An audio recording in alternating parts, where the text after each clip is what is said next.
Sud Radio, les vraies voix de l'été. Les vraies voix de l'été qui sont de retour avec Emmanuel Jaffelin, José Espinosa, Julien Leclerc. Tout de suite, les vraies voix de l'été vous proposent leur grand débat et vous proposent de vous retrousser les manches. On va aller travailler dans les champs, dans les vignes. On va essayer, en tout cas, on va parler des vendanges, des moissons, des récoltes. Et on va se poser cette question. Est-ce que le travail agricole est trop difficile pour les Français? Je le disais, vous votez sur Facebook, sur Twitter. On fera des points régulièrement sur les deux sondages et sur vos commentaires.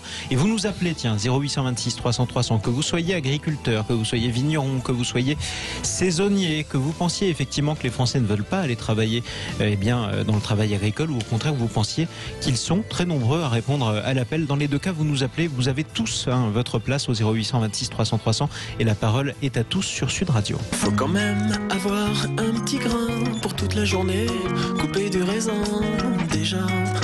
Au bout d'une heure, j'en ai trop marre. Ça, c'est une vraie tradition française aussi, celle des vendanges. Effectivement, tous les ans, c'est la même chose. Elles approchent, ces vendanges. Ce sera fin août, début septembre. Nous sommes avec nos deux invités. Bonjour à vous, Éric Becker. Bonjour. Bonsoir, même plutôt. Bonsoir, secrétaire fédéral FO Transport et Logistique. Vous êtes en charge de la saisonnalité à Force ouvrière, c'est-à-dire que vous défendez en tant que syndicaliste tous les saisonniers qui soient dans les restaurants, effectivement, les stations de ski pour l'hiver, les stations d'été pour le balnéaire et aussi dans les travaux agricoles. C'est bien ça, Éric Becker? Vous avez fait le tour de la question, effectivement, oui. On va la faire, la vraie question, on va faire le tour avec vous. Vous inquiétez pas, dans un instant. On est également en direct sur Sud Radio avec Christophe Pernet. Bonsoir à vous. Bonsoir à tous, bonsoir. Vous êtes vigneron, président de la délégation des employeurs au sein du syndicat général des vignerons de la Champagne. Alors je disais fin août, début septembre, c'est le cas aussi pour vous, pour les vendanges, Christophe Pernet? Oui, bien sûr, on annonce une vendange précoce et qui va démarrer même pour certains vers le 20, on met plus généralement vers le 25 août cette année, oui. Voilà, on va parler justement de la main d'œuvre. Vous avez besoin de bras pour les vendanges, c'était le cas aussi pour les producteurs de fruits et légumes pendant leur récolte, et vous en avez besoin. Est-ce que vous avez suffisamment de main d'œuvre française? J'aimerais à tous les deux vous faire écouter un petit souvenir. C'était pendant le confinement. On écoute ce que proposait à l'époque où les frontières étaient fermées et que les travailleurs détachés ne pouvaient pas venir en France, le ministre de l'Agriculture de l'époque, Didier Guillaume. Aujourd'hui, il y a possibilité d'avoir 200 000 emplois directs qui peuvent aller dans les métiers de l'agriculture. Donc moi, je veux lancer un grand appel à l'armée des ombres, à l'armée de l'ombre, un grand appel aux femmes et aux hommes qui aujourd'hui ne travaillent pas. Et je leur dis, rejoignez la grande armée de l'agriculture française. C'était Didier Guillaume, ministre de l'Agriculture de l'époque. Il a été remplacé par Julien Denormandie depuis. Est-ce si difficile que ça de faire appel à une main-d'œuvre française pour les travaux agricoles, que ce soit dans la vigne, dans les champs, tout simplement? Christophe Pernet d'abord. Écoutez, il faut savoir que dans la vigne, pour la Champagne par exemple, on a quand même besoin de 100 à 120 000 personnes, donc pour la période de la vendange, puisque toute la vendange se fait manuellement. Alors, 120 000 personnes, ça fait quand même du monde, bien sûr, mais chacun a un petit peu ses réseaux et chacun active tous ses réseaux pour recruter. Mais on sait aussi que ces réseaux, des fois, ne suffisent pas et que, historiquement, on a fait appel aussi à pas les travailleurs détachés, mais à des travailleurs étrangers. Je fais bien la différence entre les deux, et qui viennent renforcer quelquefois les équipes de travailleurs français qui ne sont pas en nombre suffisant. Vous vous en excusez peut-être, d'ailleurs personne dans ce studio ne vous demande de vous en excuser, Christophe Pernet, effectivement. Éric Becker, comment on explique effectivement que dans un pays où il y a quand même beaucoup de chômage, en France c'est le cas, malgré tout, on n'arrive pas à proposer du travail à tous les Français et à pourvoir tous les postes qui sont libres dans les travaux agricoles? Je pense que la question peut rapidement être, pas résolue, mais tout au moins expliquée. La raison peut être expliquée d'abord par on va dire les déplacements. Les travailleurs saisonniers en général sont déjà en saison en général l'été, en attente, on va dire d'un complément éventuel de contrat. Donc, ne sont pas toujours disponibles pour des travaux éloignés, très souvent très éloignés de chez eux, qui, bien évidemment, de fait de l'éloignement, engendre des frais. Et compte tenu des salaires qui sont pratiqués, effectivement, vous avez une minorité de saisonniers habituels qui se déplacent pour faire ces travaux-là. j'en connais personnellement, je connais des saisonniers qui font, à la suite de leur saison d'été, en station, ou en station ou balnéaire, ou dans les vignes, ou dans les champs. Voilà, peu importe, qui vont ensuite dans les vignes, dans les champs, dans les vergers, pour travailler. Mais ils sont à proximité de ces centres-là. Ce sont des travailleurs de proximité qui habitent juste à côté, effectivement. Voilà. Mais si vous leur demandez de faire 200 ou 300 km pour se rendre pour une semaine ou 10 jours de travail, il est évident qu'on trouve déjà beaucoup moins de monde. Et ensuite, je ne veux pas faire la critique de tous les employeurs. Je sais bien que ce n'est pas la majorité, mais il y en a certains qui abusent un petit peu sur le plan et de l'hébergement et, on va dire, de la nourriture qui est proposée et souvent des salaires également qui vont avec. Je vais laisser répondre Christophe Pernet dans un instant. J'aimerais revenir sur un de vos propos, Éric Becker, s'il vous plaît. Parce que vous dites c'est parfois difficile en France de proposer à des travailleurs saisonniers de faire 300 km pour partir de chez eux et aller travailler. Comment on explique dans ce cas-là que c'est plus facile de proposer à des Roumains de faire 2 ou 3 000 km pour venir travailler aussi dans nos vignes et dans nos champs? Parce qu'ils sont, eux, habitués à des conditions de précarité. Oui. Et des conditions, on va dire, d'hébergement qui leur suffisent. Quand vous avez l'habitude de vous déplacer et de quitter votre famille pour des périodes relativement longues, que vous n'avez rien d'autre qui vous est proposé. Nous, si vous voulez, la problématique, elle vient du fait que pour la plupart des saisonniers, ils font déjà les étés en général. Ils sont soit à la mer, soit à la montagne, mais ils ont déjà 2-3 mois de contrat pour certains. Et là, cette année, c'est vraiment exceptionnel. C'est vrai que bon, là, on est dans des conditions très exceptionnelles de fonctionnement de la saisonnalité, mais on pourra jamais généraliser ce qui se passe cette année. Effectivement, là, c'est une année exceptionnelle. Vous faites bien de le dire. Christophe Pernet, plusieurs choses ont été dites. Ensuite, je vais faire réagir nos vraies voix avec nous. Est-ce que c'est si mal payé que ça? Est-ce que c'est difficile? C'est ce que dit Éric Becker. Alors, ça dépend des régions, mais effectivement, en ce qui se concerne, on parle d'hébergement, tout ce qui était hébergement au niveau du vignoble, par exemple en Champagne, était quand même correspondait aux normes et était réglementaire, hein, et donc c'est quand même quelque chose qui a été géré depuis très longtemps. Et nourriture aussi, bien sûr, puisque les gens étaient nourris souvent et nourris logés. Et en ce qui concerne les salaires, les rémunérations en Champagne, par exemple, la convention collective des exploitations viticoles de la Champagne est la convention la plus favorable en agriculture en France, et qui plus est pour les saisonniers et les contrats occasionnels. Il y avait donc la Champagne n'est pas l'exemple de la précarité. Non, je pense pas, mais effectivement, c'est toujours difficile. Et mon homologue, l'autre interlocuteur en a parlé. Souvent, il y a le problème de proximité et le problème de bassin de vie autour des zones de travail. Et c'est vrai que l'éloignement est un gros problème, effectivement. Et aussi, la motivation, parce que il y a plus de motivation chez quelqu'un qui vit dans un pays éloigné où le SMIC est 2 fois inférieur au nôtre que chez nous, effectivement. Il y a plus de motivation chez les étrangers, c'est vrai. En quelques mots, Emmanuel Jafflin, qui est avec nous, qui voudrait réagir. Oui, de la même manière que les Suisses, elles ont un service militaire qui fait 260 jours dans la biographie, c'était 300 avant la biographie des gens. Je pense qu'il faudrait faire un service agricole chez les citoyens français pour qu'ils redécouvrent la campagne, le partagent avec les autres, quitte à ce qu'on les paye effectivement un peu mieux que les Roumains ou les autres qu'on fait venir de très loin, mais qu'il y ait une unité et que les gens redécouvrent le plaisir de l'agriculture, le contact avec les aliments, avec les plantes. Ça, je trouve ça vital pour l'avenir de la France. En tout cas, c'est votre appel, c'est votre idée, pourquoi pas, effectivement. Alors, je ne sais pas si c'est Éric Becker que j'entends rire, mais pourquoi pas. Je vous laisserai répondre et réagir dans un instant, tout comme José Espinoza, qui est un ancien syndicaliste et qui réagit de la même manière à peu près que vous, qui êtes en studio avec nous. J'aimerais remercier Christophe Pernet, parce que vous deviez nous quitter, vigneron, président de la délégation des employeurs au sein du syndicat général des vignerons de la Champagne. Notre débat continue dans un instant. Vous continuez à nous appeler 0826 300 300 et justement, nous accueillons tout de suite Christelle des Bouches du Rhône. Christelle, vous nous avez appelé au 0826 300 300 depuis Salon de Provence. Oui, c'est ça. Bonjour. Bravo Christelle, vous étiez le 3e appel au 0826 300 300. Vous n'êtes pas si loin que ça du Vaucluse. Chose promise, chose due, vous gagnerez ces 4 places. Vous gagnez tout de suite, surtout ne raccrochez pas juste après notre conversation. Ces 4 places pour aller justement à ce parc Spirou dans le Vaucluse. Vous allez y aller avec qui, Christelle? Je pense avec mon petit neveu et un copain à lui. Ils ont quel âge? Ils ont 10 ans ou 12 ans. Bon, bah écoutez, c'est parfait, c'est pile dans leur classe d'âge en tout cas. Spirou, Fantasio, Zorglub, le Marsupilami, tous les autres personnages de la saga Spirou. Vous aurez des montagnes russes, ils pourront s'amuser, vous leur ferez passer un bon moment. On est ravis de vous l'offrir avec Sud Radio. Ma chère Christelle, on vous embrasse très fort, n'en raccrochez pas surtout. Et veuillez vous nous rappeler quand vous voulez sur les vraies voix de l'été sur Sud Radio. Merci à vous Christelle. Allez, les vraies voix reviennent dans un instant. Nous continuons à parler des saisonniers, des travailleurs dans le champ. Pourquoi est-ce qu'on a du mal à avoir de la main-d'œuvre ?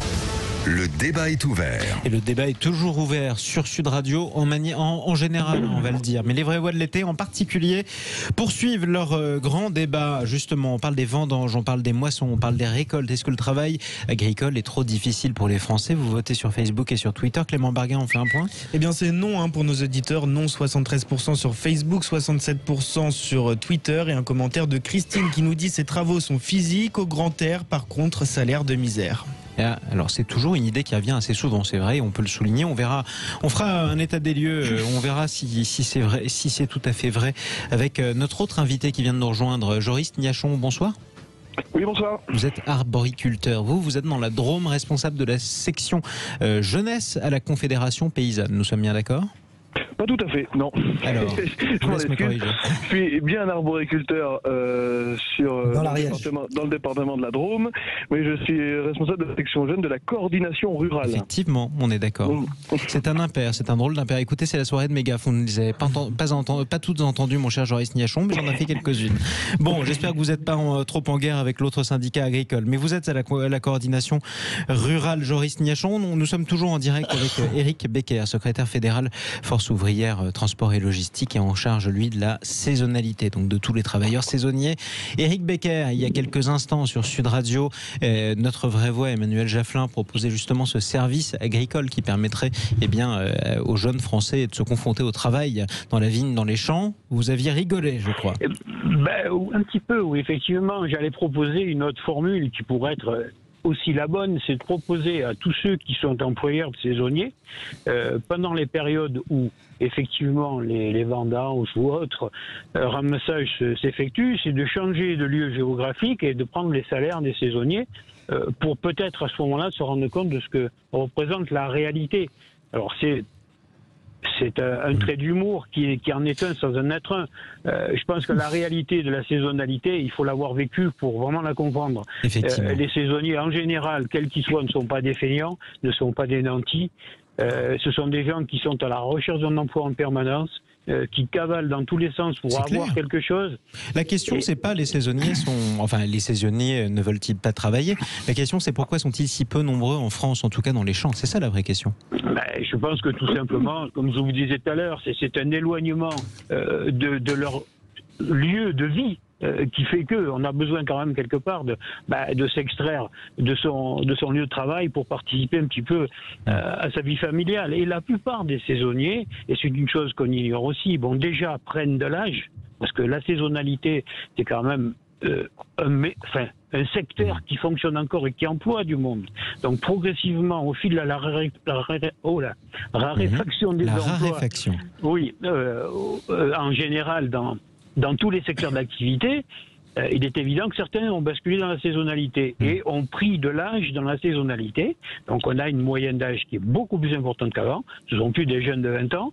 Maintenant, ce sont des jeunes de 40-45 ans qui ont une vie familiale, qui ont des obligations. Et qui sont travailleurs saisonniers. Voilà, et qui de fait ne peuvent pas multiplier comme ça leur point de vie professionnelle au long de l'année, parce que ça augmente automatiquement le Emmanuel Jaffelin, oui. Non, parce qu'il y a un coronavirus. Imaginons qu'on soit bloqué et qu'on manque de main-d'œuvre. Faudrait bien aller la pêcher chez les jeunes. Et donc, pour une fois, peut-être que les jeunes sortiraient de leur chambre et de leur Internet pour aller se dire, mais c'est pas mal la nature, c'est pas mal de rencontrer des gens, c'est pas mal de forger son corps et de préparer des légumes et des fruits. Voilà ce que je cherche à dire. Profitons d'une circonstance négative pour en faire du positif. Ça, c'était en tout cas votre proposition, Emmanuel Jaffelin. Joris Niachon, responsable de la section jeunesse à la coordination rurale et arboriculteur dans la Drôme. Est-ce que vous voyez les choses de la même manière ? Alors non, pas vraiment. Je vous cache pas qu'il y a plusieurs choses qui m'ont un petit peu interpellé, qui m'ont un petit peu choqué. J'entends depuis tout à l'heure qu'on parle du salaire. On parle beaucoup de rémunération. Aujourd'hui, ce qu'il faut savoir dans le monde agricole, c'est que les exploitations ne se rémunèrent pas, elles. Donc, c'est compliqué de pouvoir mieux rémunérer nos employés, nos saisonniers. Aujourd'hui, la réalité, elle est là, c'est que le monde agricole vit une période quand même assez sombre où moi j'ai pas honte de le dire parce qu'on en est là, c'est qu'aujourd'hui un saisonnier qui travaille chez moi va gagner plus que moi à la fin du mois. Oui. Effectivement. Donc là, ça c'est une chose. Moi, j'aurais envie. Je vous assure que j'apprécie tous mes employés et je pense que c'est réciproque parce qu'ils ils reviennent toujours. J'aimerais les payer 20 € de l'heure, 30 €, 50 € de l'heure. J'aimerais. Le souci, c'est que je n'ai pas les moyens. L'économie agricole, elle est comme ça. Le commerce est comme ça au niveau des productions. C'est que nous n'avons pas les moyens de répercuter nos coûts sur nos prix de vente. Oui. Donc, ça explique, voilà, ces critiques qu'on peut. Ce qui explique que vous ayez du mal à bien payer effectivement vos saisonniers. Julien Leclerc. La concurrence, c'est pour beaucoup. La concurrence y est pour beaucoup, c'est ce que vous dites vous-même, Éric Becker? La concurrence des pays, en fin de compte, tels que l'Espagne, l'Italie ou d'autres. Donc la concurrence agricole. Oui, particulièrement. Il est un fait que là, actuellement, les produits qu'on récolte sur notre territoire coûtent plus cher que de les importer. Donc bon, il y a un réel souci à ce niveau-là. Et justement, pourquoi coûte-t-il moins cher en Espagne? Je m'excuse, mais de toute façon, la concurrence ne rentre pas dans le débat, parce que de toute façon, la France produit moins que ce qu'elle consomme. Donc de toute façon, on a besoin des autres, on a besoin de l'Europe. Donc je pense pas que le débat soit là-dedans. Après, pour rentrer plus au cœur de la question du jour, moi je pense qu'il faut faire une différence entre est-ce que le travail est trop dur pour les Français? Je ne crois pas. Par contre, est-ce que les Français manquent de volonté et de motivation? Certainement. Alors si c'est pas pour une question de difficulté, c'est à cause de quoi, d'après vous, Joris Niachon? Déjà, je pense que y a une dévalorisation du métier. Il y a une dévalorisation du milieu agricole. Que ce soit médiatiquement ou socialement, on est responsable de tous les maux du monde.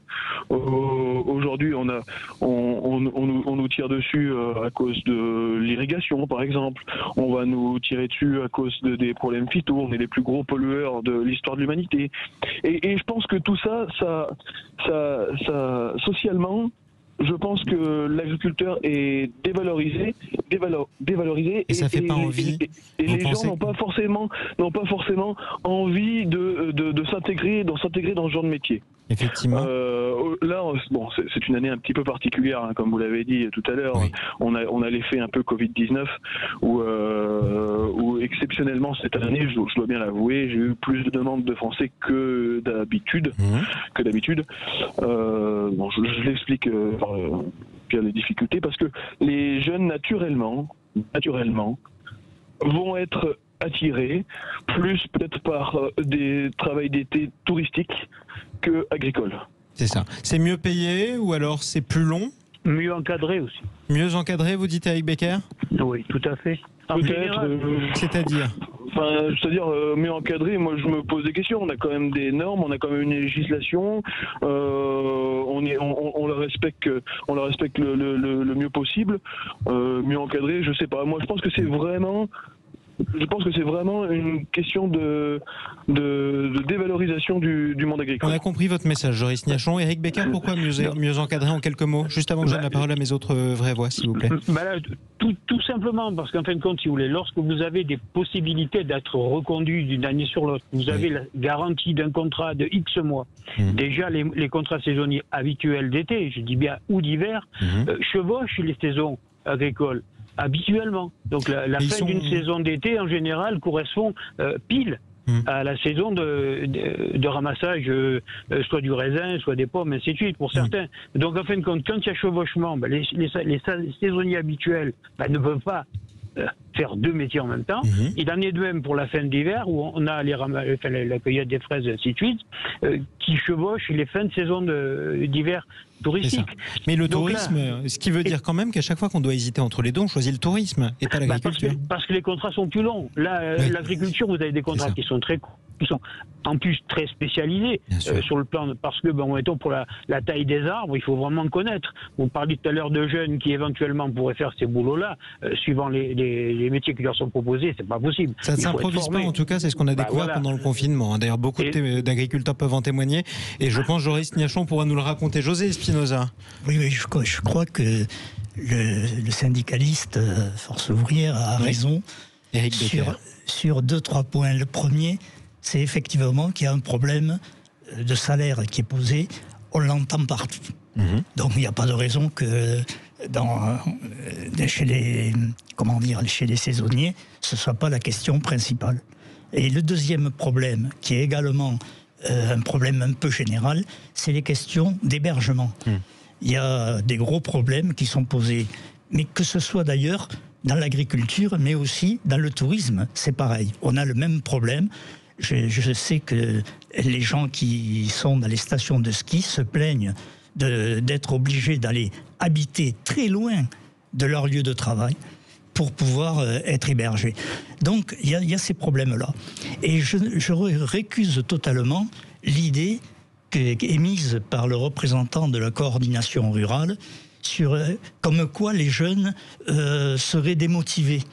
C'est un langage qu'on entend souvent et il me semble complètement inapproprié et dangereux parce que on essaye d'opposer les jeunes aux moins jeunes, etc. C'est complètement absurde. Je crois qu'il faut revoir l'ensemble des rapports économiques dans l'agriculture. Ça, il y a un problème général. Monsieur disait, il faut de l'Europe. Je dirais, il faut sortir de l'Europe rapidement parce que actuellement, la politique européenne sur l'agriculture est un désastre pour notre pays. Et donc, il faut revoir ça. Mais voyez, on serait là dans des débats beaucoup plus importants. On n'aura pas le temps de les aborder. Aussi, moi, en tous les cas, je ne suis pas agriculteur, je ne connais pas plus précisément ces problèmes-là. Je ferai confiance quand même aux représentants des mouvements... Vous faites confiance à Éric Becker, qui est secrétaire fédéral Force ouvrière. Ah oui, parce que je trouve que ce qu'il disait est beaucoup plus... j'allais dire intelligent, c'est pas le mot. Non, c'est pas le mot. Non. Mais conforme à une réalité sociale. En tout cas, vous êtes davantage en phase avec ce qu'il dit. Je vais laisser... Et je voulais lui poser une question. Je vais laisser Joris Niachon vous répondre dans quelques instants. Il est toujours avec nous, représentant de la coordination rurale. Posez une question. Juste une question. Est-ce que actuellement, il y a une négociation sur un statut du saisonnier agricole. Voilà. Saisonnier agricole ou saisonnier tout court, je ne sais pas. Je pense que c'est là qu'il faut aller. Il faudrait avoir un statut beaucoup plus positif. Éric Becker, en quelques mots. Alors, très rapidement, je ne suis pas tellement favorable à mettre les gens dans des cases. Mais que, en fin de compte, et donc le statut engendrerait peut-être, in fine, des risques au niveau de l'obtention du chômage. Ce que nous sommes en train de faire en ce moment, et très rapidement, je suis en train vraiment avec la Confédération de batailler pour avoir une reconnaissance là, dans l'immédiat, de tous ceux qui vont se trouver sans rien et qui se trouvent sans rien. Parce qu'à l'heure actuelle, il y a des saisonniers qui n'ont pas d'activité partielle, qui n'ont pas de chômage, qui n'ont plus rien pour vivre, pas de RSA, rien. Donc là, effectivement, il va falloir quand même que le gouvernement mette la main à la poche et réponde un petit peu à nos attentes. Mais au-delà de parler d'un statut, je pense qu'il faut déjà sécuriser l'actualité, parce que là, il y a des gens qui sont dans une énorme précarité, et ça, c'est intolérable. C'est ça, et en plus une énorme détresse économique, parce que toute l'activité du secteur, notamment touristique, ça c'est un autre secteur, mais a été complètement bouleversée aussi. Julien Leclerc, vous venez d'entendre deux syndicalistes, vous êtes vous-même chef d'entreprise. J'imagine que vous ne voyez pas les choses de la même manière. Comment se fait-il qu'on n'arrive pas, si vous voulez, avec toute la main-d'œuvre, la population active française, à subvenir aux besoins de main-d'œuvre, à l'ensemble des besoins de main-d'œuvre de notre agriculture? Je voudrais dire deux choses. La première va les faire hurler, mais c'est pas grave, c'est très caricatural. On ne hurlera pas, non. Allez-y. Très caricatural sans doute, et je serai très patron quand je dis ça, un peu patronat, mais vous avez demandé tout à l'heure pourquoi des Roumains allaient là où des Français n'allaient pas. Parce qu'à un moment donné, quand vous avez le choix de faire 300 km pour gagner 1000 à 1200 euros sur un mois complet, ou celui de rester chez vous et de gagner seulement 300 euros de moins, vous faites le choix de rester chez vous. Voilà, j'ai aucun jugement là-dedans, je suis très fier du système social qu'on a en France, mais on vient de le vivre, mais néanmoins, critiquez le RSA en gros. Après, on n'est pas à 800 euros. Je critique pas du tout ça, je suis même pour un revenu de base, moi, donc je pense que c'est important que chacun puisse avoir un revenu décent. Néanmoins, il y a une différence aujourd'hui, parfois, entre ce revenu minimum qu'on a en restant chez soi et l'argent qu'on peut gagner en allant travailler sur un travail qui est quand même difficile physiquement à 300 km de chez soi, qui est réduit et qui ne pousse pas à la motivation. C'est caricatural, j'en conviens, mais c'est factuel. La deuxième chose plus importante, et là je pense qu'on se rejoindra tous, et ça a été abordé, je crois, notamment par Joris Niachon, c'est qu'on paye quand même des décennies de dévalorisation des filières du travail physique, d'abord en général, qui est moins valorisé que le travail manuel, que le travail intellectuel, pardon. Sauf le football. C'est très intellectuel le football. Voilà. Et des filières d'apprentissage, des filières professionnelles. On paye des décennies de contrats d'objectifs où on a envoyé tous nos meilleurs élèves et on a poussé nos meilleurs élèves en filière générale. Et on a préféré, nous aussi parents, hein, c'est pour ça que je défendrai, je suis d'accord avec M. Spinoza, j'aime pas quand on stigmatise la jeunesse. C'est une généralité qui est mauvaise, je pense. Nous, parents, on préfère quand nos enfants, on a préféré envoyer nos enfants en école de commerce plutôt que travailler dans les champs. Et on arrive du coup à un sujet majeur qui est celui d'à peu près 1 million d'emplois non pourvus. On parle là du secteur agricole, on pourrait parler de la restauration, on pourrait parler du bâtiment, et des gens qui n'ont pas du tout envie de faire appel à des travailleurs détachés aujourd'hui sont contraints de le faire parce qu'ils ne trouvent pas. Et je ne crois pas que ce soit parce que les jeunes sont moins travailleurs qu'avant, je me refuse à cette généralité. Je crois qu'il y a un problème de mobilité d'abord, notamment dans les zones rurales, et il y a un vrai problème philosophique. Là, je laisse Emmanuel. Justement, j'aimerais bien en placer une. Emmanuel Jafflin, avant. Donc, vous êtes celui qui a le plus parlé depuis le début de l'émission, Emmanuel Jafflin. Juste avant de laisser le dernier mot, quand même, à nos deux invités, Eric Becker et Joris Niachon. Emmanuel. Le tourisme. En fait, il faut comprendre que le système dans lequel on est, enfin, beaucoup de philosophes et de sociologues l'ont expliqué, c'est un système mécanique. C'est-à-dire, je travaille, je prends le tourisme, je retravaille, je prends le tourisme. C'est totalement circulaire. Et le miracle du tourisme, c'est qu'il nous éloigne. Et du coup, on ne connaît pas le pays dans lequel on vit. Alors que là, grâce à ce foutu virus, ça peut permettre aux jeunes d'aller découvrir le plaisir de la terre, la collectivité à travailler, quelle que soit son origine sociale, ce qu'on ne fait plus en faisant le service militaire. Et je trouve que ce serait très bien que des jeunes soient commandés, un peu indemnisés pour ceux qui n'ont pas d'argent et que les autres le fassent gratuitement pour aller faire la récolte. Je trouve que ce serait nécessaire et qu'on se détache un peu du concept de vacances qui est un concept binaire, matérialiste, où on a l'impression qu'il faut travailler, prendre des vacances, travailler, prendre des vacances, alors qu'aller récolter les champs, ça me paraît beaucoup plus structurel pour un pays et pour une identité et pour une personne. Je crois que le dernier qui a dit ça, désolé de mon insolence, c'était Pol Pot qui avait envoyé les habitants de la ville justement dans les champs parce que ça leur ferait du bien à l'époque. José Spinoza, avec sa culture marxiste, me le confirme, je crois. Parce que vous êtes anti-marxiste. Non, justement. Quoi qu'il en soit, le mot de la fin. Avec vous, justement, Joris Niachon, on en parlait, vous voyez, il y avait un certain désaccord. Vous persistez à dire vous-même que c'est un problème de motivation. Moi, si vous voulez, j'habite dans une région rurale. Purement rurale. Là, vous voyez, je suis au niveau de mon bâtiment d'exploitation. J'ai des vergers tout autour de moi. On propose de l'emploi 11 mois de l'année. 11 mois de l'année. Je pense qu'on fait partie de solutions contre le chômage. On met de côté cette année, je vous le rappelle, avec le contexte Covid, je n'ai pas de demande. Je n'ai pas de demande de main-d'œuvre française. Je n'en ai pas. Ou vraiment très peu. Sur cette petite commune où j'habite, environ 650 habitants, il y a une quinzaine, une vingtaine de chômeurs, ça dépend des moments. Je n'ai pas de demande. J'en ai eu une, il a un CDI, au bout d'un mois. CDI garanti au bout d'un mois. Oui. Oui, je vous assure. Vous vous rendez compte, il y a des centaines de milliers d'emplois non pourvus en France et il va y avoir une crise d'emploi énorme à la rentrée.